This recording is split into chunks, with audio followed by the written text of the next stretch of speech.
I think there's like two aspects to it. I think the first one is, you know, it kind of motivates us seeing that we play a lot of away games right now, and through most of the summer when we're gonna, play every 3 days, we're gonna be home for that. And I think there's an advantage there. So in our minds, we're thinking, listen, let's go through the hard part right now. Might as well start with it at the beginning of the year. And there's also the fact that we've already been almost a month and a half, I'd say, away from home altogether. Of course, we came back to Montreal for a week in between all of that, but we were away, from Montreal, from our families, for some guys away from their kids and wives. So I think we already started to create a bond within the group, a kind of chemistry, and being away kind of reinforces that too. We're going to Atlanta, then we have Minnesota, Vancouver, who's also far in the west. So we're going to be more days together. I think that's just an opportunity to also continue to grow that chemistry within the group.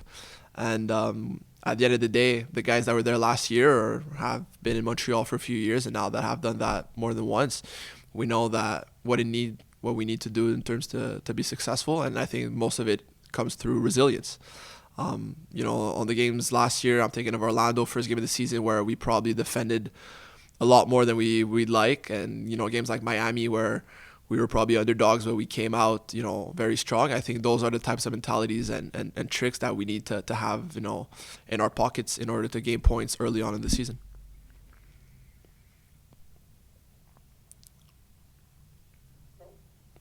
Je pense qu'Elias en avait une autre. Yeah, just more about you and the goalie core in general. It seems like you have the starting spot. It seems like you are the go-to guy for now. But as a group, how can you guys maybe help each other improve? And this competition. At what point does it get not frustrating for the others, but how do you keep everything healthy when everyone's fighting for one job? I think most of it comes through just being a good teammate. I think that's the base of it, to be honest. Either either if it comes from me, Seba, third keeper, whoever, I think it's just having a group of goalkeepers that like to work hard, like to learn, obviously make mistakes because that's how you learn, but most of it is through positive mindsets in the training. And I think right now, like you said, I might have the pole position, but everybody knows that goalkeeper is a very unique and tough spot, and you have to kind of prove that day in day out. And it's been my mentality here ever since James got injured 2 years ago, and I continue to want to have that same mentality of proving it, day in day out at practice, on the field, and obviously off the field a bit more in terms of leadership and during games also. I think last year I tried to overcompensate a lot of things for the team, and I think this year I just need to, focus more on myself, be more into my register, and keep it simple. Because when I'm like that and I'm calm and I have everything under control, I think I'm a pretty good goalkeeper in this league, and defensively it helps us, and when we're very good defensively, most of the time we come out with wins. So I think that's how I'm going to approach this season for sure. Yeah, I think it was one of the areas that we focused on in preseason for sure.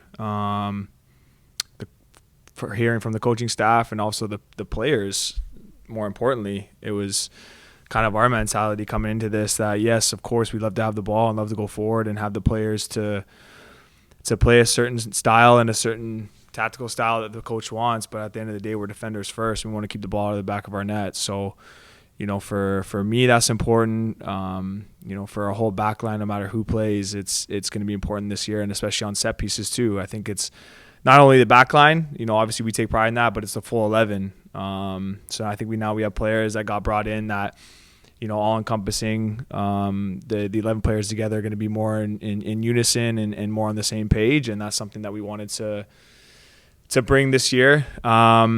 And just be a lot harder to play against. So we've taken the time to really focus on those sorts of things. So it's been good. Just one more follow-up for me. Joel, well, actually, you're going to be underdog again this year. The prediction of the MLS experts are out, and they put the CF Montreal around 12 or 13 in the Eastern Conference. Is it something that you with the other players? Is it something that it's going to motivate the group for the weeks to come? Thank you. No, we don't care. We don't care. We've been put in those places tons of times before in past years, and it's people's opinions. The only opinions we care about are the people in that locker room and what we think of ourselves. So no, we don't care. We're going to go to Elias Gregoriadis. Thank you, Justin. Hi, Joel. You mentioned the set pieces. It seems like that specifically, but team defense as a whole has been really one of those points of fixation this training camp. What have you guys as a group, along with the coaching staff, maybe identified last year that was the cause of it being so difficult, and how have you worked to remedy that this year? It's a good question. First and foremost, I think our mentality. You've probably heard us say it a bunch of times, but it's the mentality of not getting beat. It's competing. It doesn't matter if it's in the gameplay. It doesn't matter if it's with our tactical setup, the way we pass the ball, whatever. It's competing. It's you against that next guy in the box, and that's our home. We don't want anybody to get inside that box and have any free chances. So first of all, it's a mentality, and then we've also made some tactical shifts too, where we, obviously we have some taller guys on the team this year that help a lot, but Kobe has done a fantastic job in making us prepared in that regard in every game that we've played thus far. So it's been a lot harder to play against in those areas, and it's working, and we're excited to put that into practice. Obviously Saturday, but for the rest of the season as well. Do we have any follow-ups for Joel? Yeah, I've got one.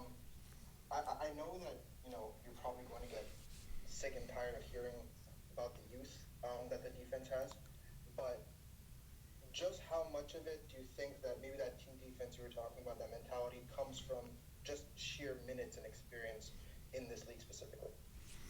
Yeah, I mean, you can say we have a really young team, and we do. We still have a lot of stuff to learn and the nuances in the game, and especially going on the road for our first 7 games, we're going to have to do things a little bit differently. We can't always win the same or play the same, and that comes with experience. But I think if you look at our youth, we have guys that have been in the league for a very, very long time that are young. So I think they have that experience that we always like to talk about. Whether, you talk about experience, what is experience? Obviously, game after game, you get more comfortable, and it gets a little bit easier. But we have guys that are young but have been in this league for a very, very long time and know what the league is about. So it's not really a discussion or a topic of discussion in our locker room. It's more of we put it in a positive light. We have young guys. We like to run. We like to compete. We like to be all over the field, and I think we can use that to our advantage. So I'm really looking forward to putting that into practice, obviously for this Saturday, like I said, but also the rest of the year. Any last questions for Kevin DeFalco has another one? Yeah, one more for me. Joel, Saturday against Atlanta, Miguel Almiron is back with his previous team. He won the MLS Cup with Atlanta. The play is going to be rocking. Do you feel that it's going to be like a Game 7 of the Stanley Cup, whatever? It's like crazy right off the start. Thank you. Yeah, like the Four Nations on Thursday? No. No, we don't treat it like a Game 7. I think that's a little extreme, but we obviously know we're going into their building, a very difficult building to play in. Obviously, they've revamped their squad and have very, very talented players, and it's, they're going to be a good team, but so are we. And at the end of the day, we have to play in everyone's building, and they have to come to us. So, the mission doesn't change for us. We try to go and get a result. Playing in front of that many people is going to be amazing. I've had the opportunity to play in front of some big crowds before, and, I can use that experience, and so have other guys too. So for us, it's going to be a super fun game to be a part of, and we'll go in there and just do our thing and just compete at a high level and let the results take care of themselves. And on that note, that's all the questions we have today for you, Joel. Thank you guys.